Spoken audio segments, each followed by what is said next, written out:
Tom Lembong ajukan eksepsi usai didakwa rugikan negara 578 miliar rupiah.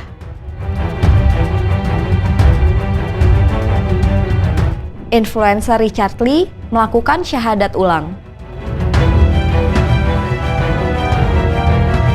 Menhub meminta pimpinan perusahaan swasta untuk memberlakukan WFA demi kelancaran mudik 2025.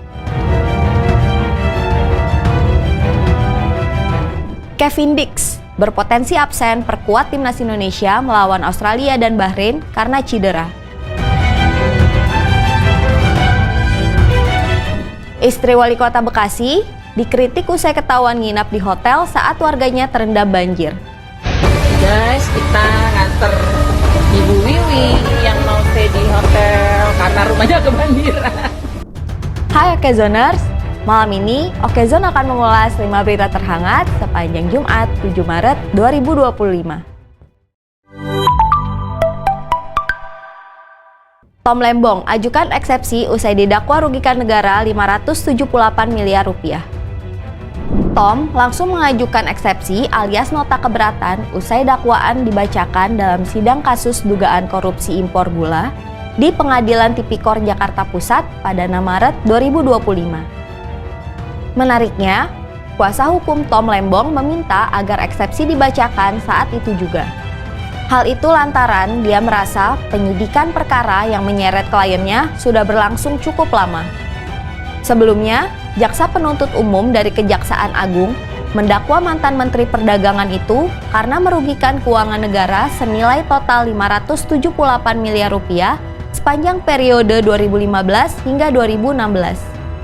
JPU mengungkapkan Tom Lembong tak menerima keuntungan finansial dalam kasus tersebut.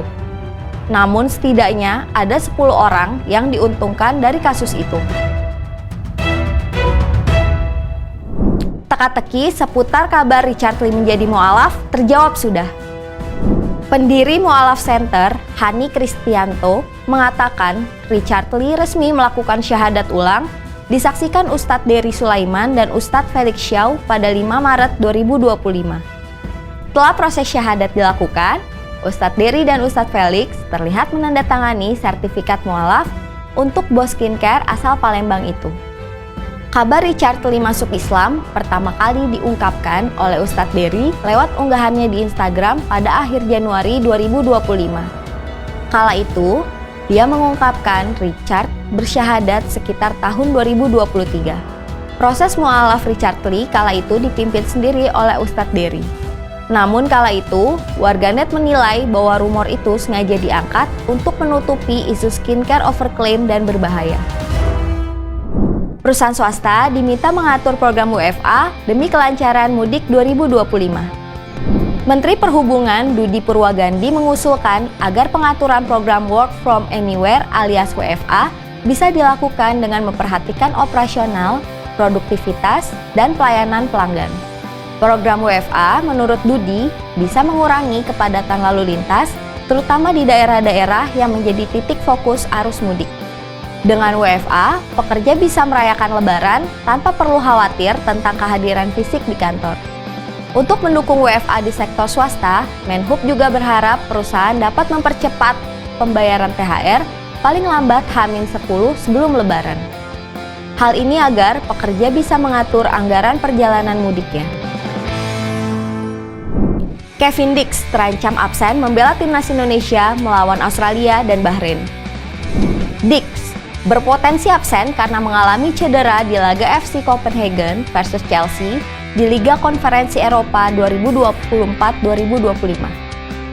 Saat bermain di menit 78, dia mengalami cedera karena ankle salah tumpuan. Kevin Dix mengungkapkan kondisinya lewat konten eksklusif di Instagram. Dia mengaku akan menjalani pemeriksaan lebih lanjut untuk mengetahui seberapa parah cederanya.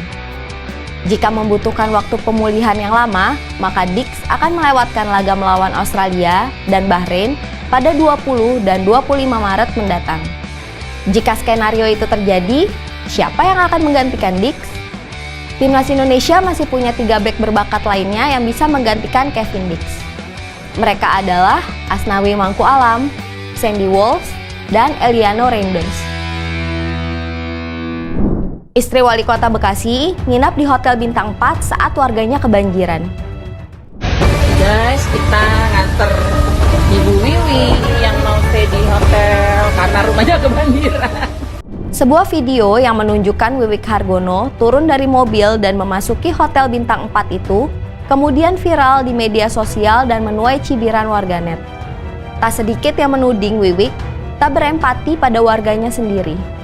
Sebagai ketua tim penggerak pemberdayaan dan kesejahteraan keluarga kota Bekasi, Wiwik seharusnya menjadi garda terdepan dalam membantu warganya di pengungsian.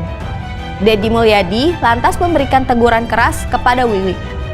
Dia menilai pejabat seharusnya berada di tengah kesengsaraan rakyat, bukan malah mencari nyaman sendiri.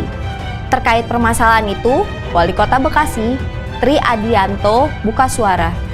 Dia mengaku terpaksa mengungsikan istri dan anaknya ke hotel karena rumahnya di Kemang Pratama terendam banjir. Nah, 5 berita terhangat tadi bisa Anda baca selengkapnya di okezone.com, lengkap cepat beritanya. Bye Okezoners!